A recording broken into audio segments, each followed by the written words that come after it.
할렐루야. 주의 이름으로 여러분을 환영합니다. 거룩하신 주님 감사합니다. 금요 예배 주의 놀라운 역사가 일어나게 하시고 성령의 기름 부음이 함께하여 주시고, 그래서 복음을 전하는 자나 듣는 자가 하나가 되고 다 구원 얻게 하여 주옵소서. 이 시간도 주의 성령으로 주장하여 주시고 이끌어 주세요. 우리의 많은 허물과 죄는 주의 보혈로 다 씻어 주세요. 예수 그리스도 이름으로 기도합니다. 아멘. 오늘 하나님 앞에 쓰임받는 일꾼이라는 제목으로 말씀을 드리겠습니다. 하나님 앞에 쓰임받는 일꾼. 예레미야 1장 45절에 보면 여호와의 말씀이 내게 임하니라. 이르시되 내가 너를 복중에 짓기 전에 너를 알았고 내가 태에서 나오기 전에 너를 구별하였고 너를 열방의 선지자로 세웠노라. 이렇게 말씀합니다. 여러분, 하나님 앞에서 쓰임받는 일꾼들은 첫 번째, 말씀이 그들에게 임합니다. 말씀이 들려지든지 말씀이 깨달아지든지 말씀을 사모하는 심령이 그 속에 들어가든지 해서 하나님의 말씀이 그들을 주장하게 되는 것이죠. 오늘도 예레미야가 하나님 앞에 쓰임받기 전에 먼저 여호와의 말씀이 내게 임하니라 이렇게 말씀하고 있습니다. 하나님께서 여호수아를 지도자로 세우게 될 때에도 하나님의 말씀이 여호수아에게 임했다라고 말씀하고 있습니다. 이렇게 해서 하나님의 쓰임받는 종들은 하나님의 말씀이 먼저 그들에게 임해서 그들의 영혼을 사로잡고 그들의 생각과 의식을 사로잡고 그들로 하여금 하나님을 향한 열정을 갖게 하고 그 속에 하나님이 주시는 그 열정이 들어가게 되는 것을 볼 수 있습니다. 그러니까 우리가 하나님 앞에 분명하게 쓰임받기 원한다면 저와 여러분은 하나님의 말씀을 받아 먹어야 됩니다. 하나님의 말씀이 임해야 될 줄로 믿습니다. 한 20여 년 전에 할렘 쪽에 어느 교회에 초대를 받아서 가게 되었습니다. 거기에 한 서너 사람이 와가지고 복음을 전했습니다.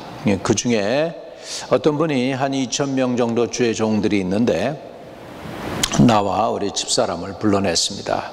그리고서 그가 이렇게 얘기했습니다. 하나님께서 당신에게 은총을 베풀어 주셨습니다. 당신은 하나님 앞에 선택받은 사람이고, 그리고 당신의 같은 민족뿐만 아니라 당신이 알지 못하는 민족에게도 가서 복음을 전하는 사람이 되었고 열방의 선지자로 하나님께서 세웠습니다. You will be the prophet to the nations around the world. 그렇게 말로 선언을 하는데, 이 선언을 하기 전에 먼저 카세트 테이프를 가지고 나오라고 그래요. 그때는 우리 셀폰이 없을 때였는데, 그래서 카세트 테이프로다가 기록을 해서 가끔 제가 들었습니다. 여러분, 너를 열방의 선지자로 세우노라. 하나님께서 예레미야를 부르실 때 열방의 선지자로 부르셨습니다. 예레미야가 하나님 앞에 쓰임받은 이유는 분명하게 하나님의 말씀이 그에게 임했다는 것입니다. 오늘 저와 여러분이 쓰임받기를 원하십니까? 하나님의 말씀을 사모하십시오. 하나님의 말씀을 사랑하십시오. 그럼에도 불구하고 여러분, 하나님이 쓰시는 사람은 하나님이 선택해야 되는 것입니다. 하나님이 불러주셔야 됩니다. 오늘 하나님 앞에서 저와 여러분이 선택받은 줄로 믿습니다. 그렇기 때문에 예수 믿는 거 아니겠습니까? 그렇기 때문에 예수님 사랑하고 예수님께 나가고 예수님을 의지하고 오늘도 예수님을 말씀을 들으려고 이렇게 금요 예배에도 들어오신 것입니다. 이것이 바로 하나님이 저와 여러분을 선택하였다는 증거가 되는 줄로 믿습니다. 그래서 하나님 앞에 쓰임받는 사람은 하나님의 말씀이 임해야 되는 사람입니다. 두 번째, 하나님 앞에 쓰임받는 사람은 하나님이 불렀다고 하는 분명한 확신이 있는 사람입니다. 여기에서 예레미야를 하나님이 쓰시기 전에 예레미야에게 확신을 주십니다. 용기를 주십니다. 담대함을 주십니다. 그건 뭐냐면 내가 태에서 나오기 전에 너를 구별하였고 너를 열방의 선지자로 세웠노라. 이것은 분명히 하나님께서 그 말씀을 통하여 예레미야에게 말씀해 주시는 것입니다. 다시 말하면 하나님이 부르셨다는 확신과 믿음을 그에게 주어서 그걸 알고 실망하거나 넘어지거나 이렇게 뒤로 물러가지 않도록 분명한 확신을 주십니다. 내가 너를 지명하여 불렀다. 내가 너를 지명하여 불렀다. 이렇게 분명하게 하나님께서 예레미야에게 확신을 주십니다. 하나님이 쓰시는 사람은 하나님의 말씀이 임한 사람이고, 두 번째, 분명한 확신, 부름에 대한 확신, 소명에 대한 확신, 하나님이 함께 한다는 확신, 이런 확신이 있는 사람입니다. 하나님께서 쓰시는 사람은 확신이 있는 사람입니다. 좌로나 우로나 치우치지 아니하고 저 하늘이 무너지고 땅이 꺼진다 할지라도 하나님이 나를 부르셨고 나는 그 사명을 감당해야 될 사람이라고 하는 확신이 있을 때 그런 사람들을 하나님이 들어서 사용하게 되는 줄로 믿습니다. 여러분, 또 하나님께서 쓰시는 사람은 어떤 사람이냐 하면 기도의 사람을 쓰십니다. 예레미야 33장 2절과 3절에 보면 일을 행하는 여호와 그것을 지어 성취하는 여호와 그 이름을 여호와라 하는 자가 이같이 이르노라. 너는 내게 부르짖으라. 내가 내게 응답하겠고 내가 알지 못하는 크고 비밀한 일을 내게 보이리라 라고 말씀하고 있습니다. 우리 하나님은 어떤 하나님이냐면 일을 행하는 여호와이십니다. 그것을 지어 성취하시는 여호와이십니다. 그 이름이 여호와라고 하는 자가 이같이 이르노라 하면서 너는 내게 부르짖으라. 내가 내게 응답하겠다고 말씀합니다. 너는 내게 속삭여라. 너는 내게 조용히 은밀하게 말하라. 이렇게 말씀하지 않으시고 너는 내게 부르짖으라고 하셨습니다. 하나님이 쓰신 모든 성경의 인물들은 하나님을 향해서 간절히 부르짖었던 기도의 사람들인 것을 볼 수가 있습니다. 적당히 부르짖은 사람이 아니라 간절히 부르짖은 사람입니다. 금식을 하며 매달리며 기도했던 사람들입니다. 우리 엘리야도 로뎀나무 아래서 죽기를 각오하고 하나님께 매달렸을 때 하나님은 그에게 은혜를 주시고 천국 음식을 주시죠. 그리고 40일 40야를 달려가는데도 지치지 않게 하여 주셔서 엘리야가 정말 하나님이 예비한 땅으로 가죠. 거기 그 호렙산에서 다시 한번 하나님의 영광을 보고 그의 사명을 다시 한번 깨닫고 그리고 다시 한번 일어나서 하나님을 위하여 마지막으로 큰 일을 행하는 것을 볼 수가 있습니다. 여러분, 하나님이 쓰시는 사람은 말씀이 임한 사람이고 분명한 부르심이 있는 사람이고 또 기도하는 사람을 하나님이 쓰시는 것을 볼 수가 있습니다. 지금 우리가 살고 있는 시대는 성령 시대입니다. 하나님이 쓰시는 사람은 성령의 인도함을 받는 사람을 우리는 쓰신다는 것을 알아야 될 줄로 믿습니다. 로마서 8장 14절에 보면 무릇 하나님의 영으로 인도함을 받는 그들은 그 하나님의 아들이라. 너희는 다시 무소하는 종의 영을 받지 아니하였고 양자의 영을 받았으므로 아바 아버지라 부르짖느니라. 이렇게 말씀하고 있습니다. 여러분, 하나님 앞에 쓰임받는 사람은 성령 시대에서 성령의 인도함을 받는 사람을 하나님이 쓰십니다. 하나님의 영으로 인도함을 받는 사람들이 하나님의 아들들이라고 그랬습니다. 하나님의 영으로 인도함 받지 못하면 우리가 뭘로 인도받겠습니까? 자기 생각으로 인도받고 또 자기가 배운 지식으로 인도함 받을 수 있고 그리고 자기네 감정과 이성을 가지고 판단할 수밖에 없습니다. 그런데 하나님이 쓰시는 사람은 결국은 성령 하나님의 인도함을 받는 사람들이고 그들이 곧 하나님의 아들들이라고 했습니다. 그런데 요즘 세상인데도 불구하고, 성령 시대인데도 불구하고 성령이 계신지도 알지 못하고 성령을 의지하지도 못하고 자기 생각대로 살면서 하나님 앞에 인도함 받는다고 착각하는 사람들이 많이 있을 수 있다는 것입니다. 우리는 그렇게 되지 않고 성령의 인도함을 받도록 성령 충만을 늘 사모해야 되겠습니다. 에베소서 5장 18절에는 술 취하지 말라, 이는 방탕한 것이니 오직 성령의 충만함을 받으라고 말씀하고 있습니다. 고린도 우리 후서 13장 13절에는 보면 주 예수 그리스도의 은혜와 아버지의 사랑하심과 성령의 교통하심이 너희 무리와 함께 할지어다 할 때 성령의 교통하심이라고 했습니다. 저와 여러분이 늘 성령과 교통함으로 하나님의 마음을 알고 하나님의 마음을 인지하고 깨닫고 하나님의 성령의 순종함으로 인하여 하나님의 성령의 이끌림을 받는, 성령의 인도함을 받는 하나님의 귀한 일꾼들, 하나님 앞에 쓰임받는 일꾼들이 되시기를 주의 이름으로 축복을 드립니다. 하나님이 우리를 부르셨죠. 하나님의 말씀이 임했죠. 우리가 기도해서 응답도 받습니다. 성령의 이끌림을 받습니다. 그럼에도 불구하고 어려움이 찾아올 수 있습니다. 아니, 성령의 인도함을 받고 하나님의 말씀이 임했으면 일사천리로 모든 일이 해결돼야 될 텐데 그렇게 생각할 수 있을지 모르겠는데, 그럼에도 불구하고 사단이 우리를 공격할 수 있다는 사실을 우리가 알아야 합니다. 하나님이 이스라엘 백성들을 출애굽시켰죠. 하나님의 권능과 능력으로 홍해 바다를 갈르시고 마른 땅까지 건너게 하셨지만 광야에서 이스라엘 백성들이 아주 그냥 호요식하면서 고난이 없이 살았다는 거 아십니다. 어려운 광야를 통과할 수밖에 없는 그런 상황 속에서 많은 어려움을 겪습니다. 그럼에도 불구하고 잘 통과했던 것을 볼 수 있죠. 왜 우리가 어려운 광야를 또 통과하게 하시느냐?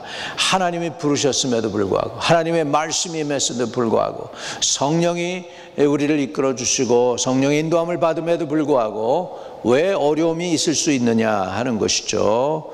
신명기 8장 16절에는 광야가 왜 필요한지 이렇게 표현합니다. 내 열조도 알지 못하던 만나를 광야에서 내게 먹이셨나니 이는 다 너를 낮추시며 너를 시험하사 마침내 내게 복을 주려 하심이었더라 라고 말씀하고 있습니다.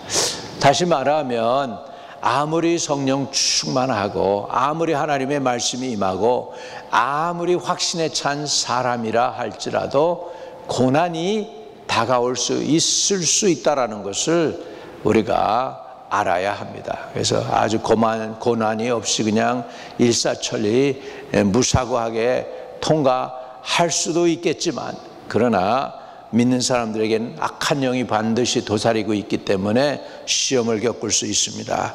그러므로 고난이 있을 때 우리는 좌절하지 말라는 거예요. 어려운 광야를 통과할 수도 있다는 것을 알라는 것입니다. 여러분, 그걸 전혀 기대하지 않았다가 당하는 것보다는 기대하고 알고 있는데 그런 일이 닥치면 준비하고 있죠. 이놈 마귀가 그러는구나, 그리고 깨닫게 될 수가 있는 것입니다. 여러분, 고난이 온다, 고난을 실망하지 마세요. 반드시 고난을 통과하면 고난만큼의 상금이 따라오게 돼 있습니다. 역대하 15장 7절에 그런즉 너희는 강하게 하라, 손이 약하지 않게 하라. 너희 행위에는 상급이 있습니다. 너희 행위에는 상급이 있다는 것입니다. 여러분, 고난을 통과한 뒤에는 반드시 엄청나고 크고 풍성한 하나님이 주시는 상급이 있습니다. 그 상급을 붙잡기를 주의 이름으로 축복합니다. 예, 그리고 이렇게 우리 그 역대하 또 15장 18절 19절에는 또 보면, 저가 또 부친의 구별한 물건과 자기의 구별한 물건 곧 은과 금과 기병들을 하나님의 전에 드렸더니 이때부터 아사왕 35년까지 다시는 전쟁이 없으니라 그렇게 말씀하고 있습니다. 여러분, 참 이렇게 우리가 이것을 깨닫기를 축복을 드립니다. 다시 말하면 아사 왕이 고난이 있었습니다. 힘들고 고난이 있을 때에 그가 어떻게 했느냐면 자기 부친의 구별한 물건, 하나님의 전에 구별해 드린 물건이죠. 하나님의 것으로 구별한 거예요. 자기의 구별한 물건, 곧 은과 금과 기병들을 하나님의 전에 드렸어요. 하나님의 전에. 이 하나님 전이 바로 옆에 있어요. 자기 궁궐이 있고 하나님의 전이 따로 구별되어 있고 자기 것이 따로 구별되어 있죠. 왕이니까. 근데 자기의 것을 하나님의 전에 구별해 드렸는데 성경에 보니까 이렇게 얘기해요. 이때부터 아사왕 35년까지 다시는 전쟁이 없느니라. 여러분, 고난 속에서 하나님께 드린다고 하는 것은 굉장히 중요합니다. 고난당할 때에 욥도요, 예물을 드림으로 그 고난을 벗어납니다. 욥이 그 벗들을 위하여 빌매 여호와께서 욥의 고난을 그치게 하시고 갑절로 주시는 역사가 일어났는데, 언제 욥들이 자기 그 힘들게 하고 말로 자기를 구박했던 그 친구들을 위하여 하나님께 대신 빌었어요. 빌었을 때 하나님께서 욥의 고난을 그치게 하셨다, 이렇게 얘기합니다. 하나님께 빌고 하나님께 제사 드리고 예물을 바치는 거, 여러분, 그거 중요합니다. 하나님이 보셔요. 그래서 고난 속에서 여호와께 드림을 드렸을 때에 하나님은 그 예물 드린 것을 받으셔서, 그래가지고 아사왕 35년까지 다시 전쟁이 없게 하셨다라고 성경은 분명하게 말씀하고 있음을 우리는 알아야 되겠습니다. 할렐루야. 그러니까 우리 하나님께 예물 드리는 거 중요합니다. 여러분, 고난이 올 때 고난을 극복하는 방법 중에 특별하게 예물 구별해서 드리는 것이죠. 저는 이런 일들을 많이 했습니다. 아마 모두들 좀 알기도 하고 그러실 분도 계시겠지만은, 무슨 특별한 일이 있을 때 작정 헌금을 하고 하나님께 드리고 했을 때마다 하나님께서 은혜를 주셨던 것을 저는 압니다. 이렇게 하나님 앞에 쓰임받는 일꾼은 또한 특별한 예물도 구별해 드릴 줄 아는 사람들이라는 것이죠. 또 우리 하나님 앞에 그리고 쓰임받을 때 하나님 교회에 순수한 마음으로 충성해야 됩니다. 하나님 교회에. 여러분, 하나님 교회에 순수한 마음으로 충성하는 것도 축복입니다. 왜 그러냐? 교회가 어떤지 한번 보겠습니다. 에베소서 1장 22절과 23절에 보면, 또 만물을 그의 발 아래 복종하게 하시고 그를 만물 위에 교회의 머리로 주셨느니라. 교회는 그의 몸이니 만물 안에서 만물을 충만케 하는 자의 충만이니라. 이렇게 말씀하고 있습니다. 여러분, 하나님 앞에 쓰임받기 원하십니까? 하나님의 말씀을 받으세요. 하나님이 쓰시는 사람, 여호수아에게 여호와의 말씀이 임하니라 그랬거든요. 오늘 예레미야에게 여호와의 말씀이 내게 임하니라, 이렇게 표현하고 있습니다. 하나님의 말씀을 받기를 바랍니다. 하나님의 말씀을 받는 자들이 바로 곧 하나님 앞에 쓰임받는 사람입니다. 두 번째, 분명한 하나님의 부르심이 있어야 합니다. 하나님의 분명한 확신, 하나님이 불렀다는 확신이 저와 여러분에게 있게 되시기를 바랍니다. 사명을 받았으면 그 다음에는 받았으니 그것을 감당할 수 있는 능력을 달라고 기도해야 되겠죠. 기도의 사람을 하나님은 쓰시고, 또 성령의 인도함을 받는 사람을 쓰십니다. 또 어려운 광야를 통과하는 사람을 쓰시고, 고난 뒤에 반드시 하나님께서 상급을 주신다는 것을 알기를 주의 이름으로 축복합니다. 또 힘들고 어려울 때, 고난이 왔을 때 특별하게 하나님이 받으실 만한 예물을 구별해 드리는 것도 중요합니다. 아사 왕이 고난을 당하고 전쟁이 힘들어 있을 때 자기 부친의 구별한 물건과 자기의 구별한 물건, 은과 금과 기병들을 하나님의 전에 드렸더니 이때부터 아상 35년까지 다시는 전쟁이 없으니라 라고 말씀하셔서 하나님의 예물도 받으시고 전쟁을 그치게 하고 평강을 주신다는 은혜도 여러분 아시기를 바랍니다. 또 우리가 진짜 하나님 앞에 쓰임받는 거, 어디서 쓰임받아요? 하나님의 교회에서 쓰임받는 거잖아요. 그러니까 교회에 순수한 마음으로 충성하게 될 때 하나님은 저와 여러분을 사랑하셔서 하나님 앞에서 귀하게 쓰임받는 일꾼 되게 하실 줄로 믿습니다. 거룩하신 아버지 감사합니다. 하나님 앞에 쓰임받기를 원하는 간절한 심령을 우리에게 허락해 주시는 것 감사합니다. 사람이 이 땅에 태어나서 아버지 하나님 앞에 쓰임받는 것이 얼마나 귀하고 아름다운 것인지 우리에게 깨닫는 은혜를 주시니 감사합니다. 사모하는 심령을 채워주시고 갈급한 영혼을 아버지 채우사 말씀 보내셔서 저들을 건져주시고 인도해 주시는 것을 우리는 알게 해 주시니 감사합니다. 오늘도 사모하는 심령을 주의 성령으로 충만하게 하시고 주님이 주시는 사명으로 채우시고 또 넉넉히 감당할 수 있도록 능력의 사람이 되게 하시고 하나님의 구체적인 말씀을 주셔서 말씀을 부여잡고 나가는 하나님의 복된 성도들이 되도록 축복해 주옵소서. 이 모든 말씀 우리 주 예수 그리스도 이름으로 의탁하고 기도드립니다. 아멘. 여러분, 이 세상에서 가장 행복하고 아름다운 삶이 하나님 앞에 쓰임받는 사람입니다.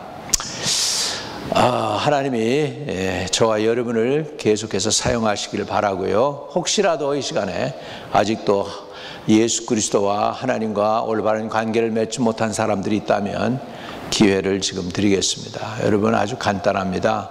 예수를 내 마음의 구세주로 받아들이면 여러분은 아름다운 첫 발을 내딛는 좋은 시작, 하나님의 사람으로서의 삶을 시작할 수 있습니다. 한번 따라해 주세요. 주 예수님, 나는 죄인입니다. 어디서 와서 무엇 때문에 살며 어디로 가는지 알지 못하고 방황했습니다. 이제 예수님이 나의 길이 되고 진리가 되고 생명된다는 것을 깨달았습니다. 그 예수님을 믿기로 작정합니다. 내 안에 들어오셔서 나의 죄와 허물은 다 사해 주시고 나의 구세주가 되어 주세요. 주님이 예수 그리스도가 나의 구세주임을 내 입술로 시인하며 내 마음의 구세주로 받아들입니다. 영원토록 나를 떠나지 말고 나와 동행해 주세요. 예수 그리스도 이름으로 기도합니다. 아멘. 여러분이 그 기도를 진심으로 했으면 여러분은 이제 하나님의 사람이요 예수 그리스도가 여러분의 주인이십니다. 그분과 동행하면 하나님이 여러분을 귀하게 쓰시는 일꾼으로 삼아 주실 줄로 믿습니다. 성령 충만 사모하세요. 성령 충만도 부어 주십니다. 혹시 육신이 연약한 분들 같이 손을 모으고 기도합니다. 저가 채찍에 맞음으로 나음을 입었노라 하신 주여, 저 이 죄인은 아무 자격이 없사오나 예수 그리스도 의지해서 주님 백성들에게 나아가며 주님을 의지해서 저들을 위하여 기도하오니 우리의 중보기도를 들으시고 영혼들을 치료하여 주옵소서. 나는 너희를 치료하는 여호와임이라고 하신 주님, 치료하는 광선을 보내서 저들을 고쳐 주시옵소서. 치료하는 광선을 보내서 저들의 죄와 허물은 사해 주시고 보혈로 씻어 주시고 저들의 영혼을 구원해 주시고 모든 병에서 저들을 자유케 해 주세요. 주님, 저가 채찍에 맞음으로 우리가 나음을 입었다고 하는 그 말씀 의지합니다. 예수님의 십자가에서의 아버지 죽으심과 부활하심 통해서 우리의 죄는 사함받고 또한 저가 채찍에 맞음으로 우리가 나음을 입었다는 말씀 의지하여 우리가 고침받기를 기도하오니 우리의 죄도 사하여 주시고 질병도 고쳐주세요. 나사렛 예수의 이름으로 모든 병만은 다 떠나갈지어다. 예수 그리스도 이름으로 기도합니다. 아멘. 하나님이 여러분을 치유하셨으면 여러분 연락하세요. 우리 간증에 담아서 하나님께 영광을 돌리겠습니다. 주기도문으로 마치겠습니다. 하늘에 계신 우리 아버지여, 이름이 거룩히 여김을 받으시오며 나라의 임하옵시며 뜻이 하늘에서 이룬 것 같이 땅에서도 이루어지이다. 오늘날 우리에게 일용할 양식을 주옵시고 우리가 우리에게 죄 지은 자를 사하여 준 것 같이 우리의 죄를 사하여 주옵시고 우리를 시험에 들지 말게 하옵시며 다만 악에서 구하옵소서. 대개 나라와 권세와 영광이 아버지께 영원히 있사옵나이다. 아멘. 오늘도 형통하는 귀한 밤 되시기를 축복합니다. 은혜가 풍성한 하나님을 믿는 자 한 사람 한 사람